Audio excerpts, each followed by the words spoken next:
Alrighty, folks, welcome back. Today we're going to be looking at week 4 questions that we struggled with. So it was fractions this week, which is always a fun week for most students. A lot of people do not care too much for fractions, but they are a very important part of math, and they pop up a lot more often than what we would maybe think, and we probably use them a lot more often than what we would maybe think. And that kind of goes along with what we saw in our discussion this week. But anyway, number 8 here was the first problem that a majority of us struggled with. So let's take a look at it to start out. So for number 8, our instructions first are to divide and simplify the quotient, or the number that we receive after we divide if possible. So our problem is 12 over 11 divided by 216. So let's get this written out here. We have 12 over 11 divided by 216. Okay, so the first thing that I want to point out here, guys, is that notice that we are dividing two numbers, which is something that we know how to do. The only thing that makes this a little bit different is that one of our numbers here is given to us as a fraction. So anytime that you're performing an operation on multiple numbers and one of them is a fraction, it's always good to try to look at all of the numbers in that mathematical expression as a fraction.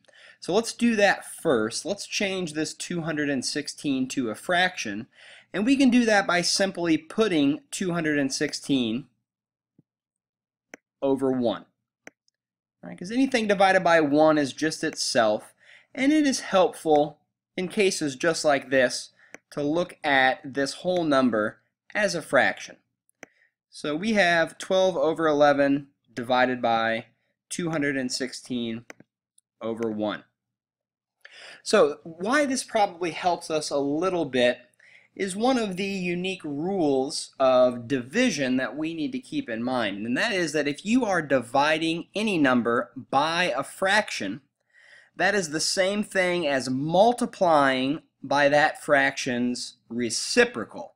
Right? And a reciprocal is just when you flip the fraction. The numerator becomes the denominator and vice versa. So in other words, what we're saying here is that 12 over 11 divided by 216 over 1 is the same thing as 12 over 11 times 1 over 216.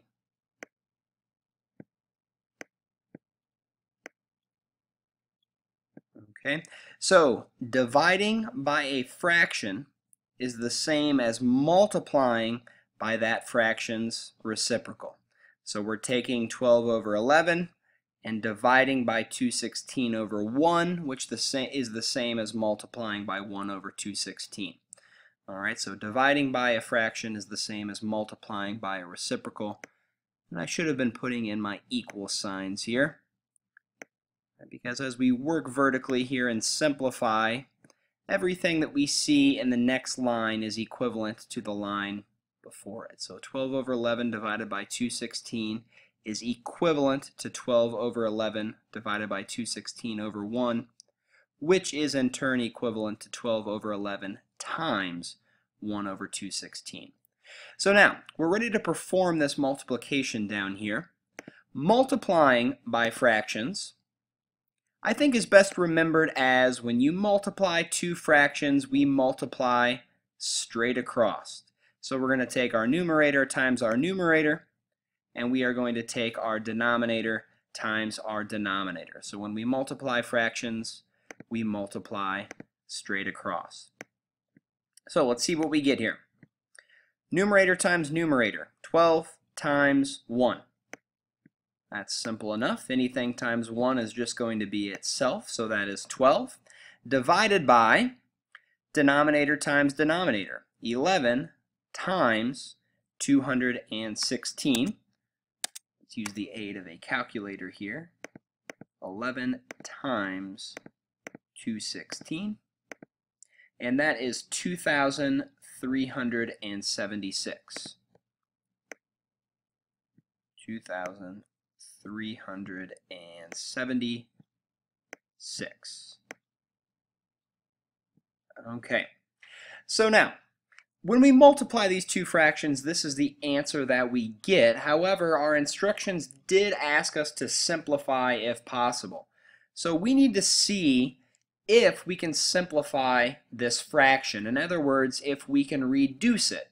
If there is a common factor in 12 and 2,376. Because if a common factor does exist, then we want to factor that common factor out.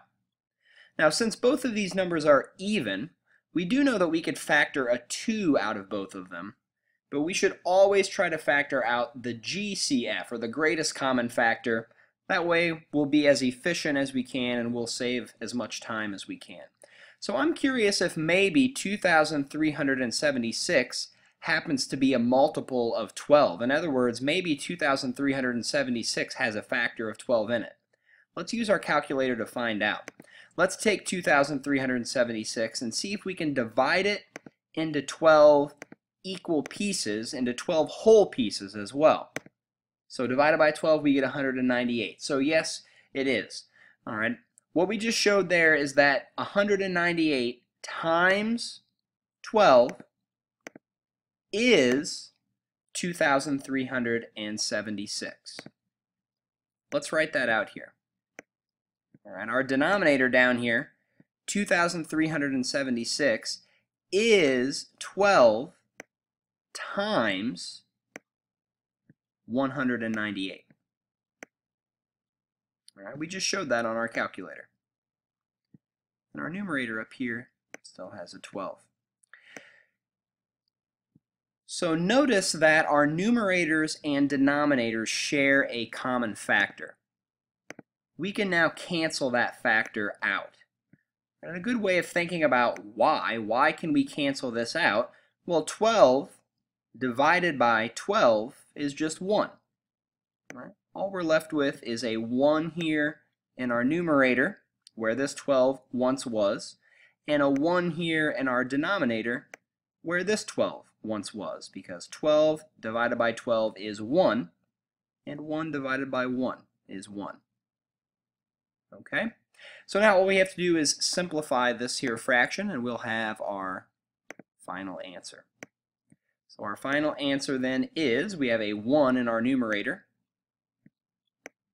divided by, and in our denominator we have 1 times 198. Anything times 1 is just itself.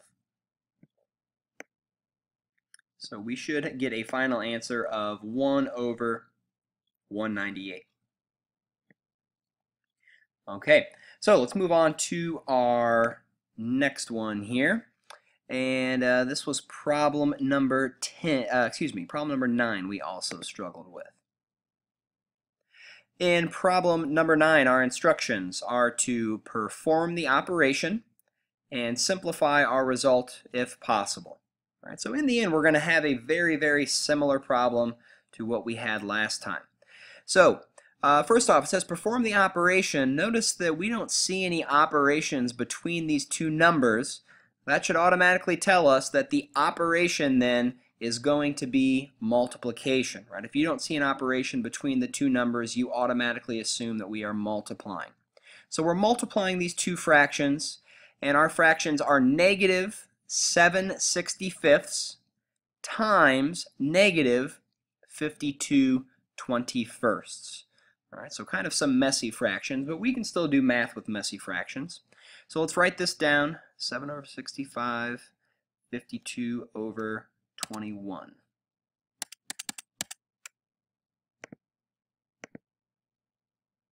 Clear our board. So we have 7 all over 65.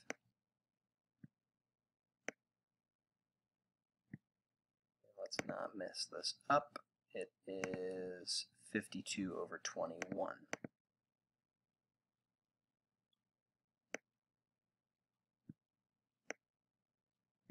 Okay, so a couple other important pieces here. Remember that both of our fractions were negative. and we are multiplying these two fractions together. So the problem just presented us with these two fractions set next to each other inside of parentheses. So here's our problem. Negative 7 over 65 times, right, no operation there, automatically assume that it's multiplication, times a negative 52 over 21. So this is equal to, as we just saw in the previous problem, guys, remember that multiplying two fractions is as simple as multiplying straight across. We have two numerators to multiply together, and we have two denominators to multiply together. So in a problem like this, guys, I think it's best to not be too concerned with our signs, because you just have a single number multiplied by a single number. And in this case, you have a negative times a negative. Anytime that you have a negative times a negative, your answer will be positive. There's no other way around it. So you know your answer is going to be positive. Don't be concerned with signs when you're typing your numbers into your calculators. You know that you're going to have a positive answer. So our numerators first. 7 times 52. Let's see what we get. 7 times 52. That's 364. So that was our numerator times our numerator. That is the numerator of our product, the number we get after we multiply.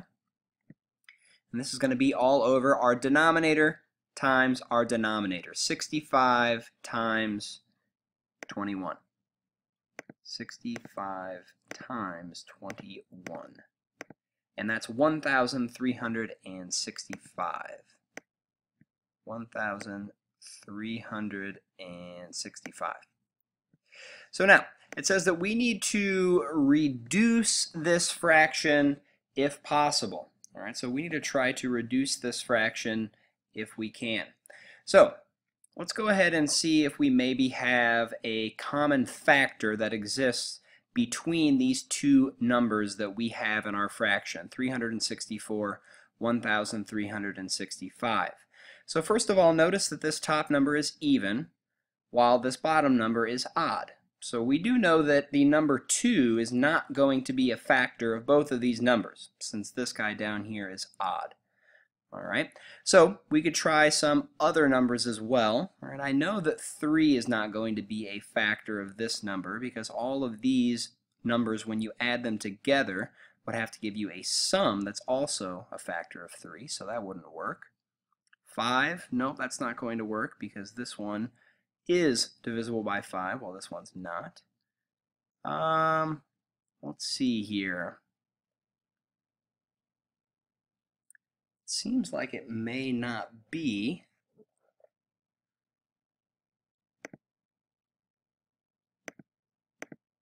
Let's just divide some numbers here and see if we can get, excuse me, that was multiplication. 364 divided by, there it is, 7. Okay, so 7 is a factor of 364. Let's see if it's also a factor of 1,365. 365 divided by 7. Would you look at that? It is. Okay, so we just saw here that 364 is divisible by 7. So 52 times 7 is the same thing as 364. I'm running out of time here, guys. Hopefully I can finish this up. We'll see. 1,365 divided by 7, so that is 7 times 195. 7 times 195. So, notice here, guys, that your common factors of 7 cancel out in your numerator and your denominator. And what we are left with is 52 over 195. So you would need to just continue to perform that simplification to see if you can reduce this fraction any further. I'm not sure if you can. That might be just about it. But I gotta go, folks. See you on the next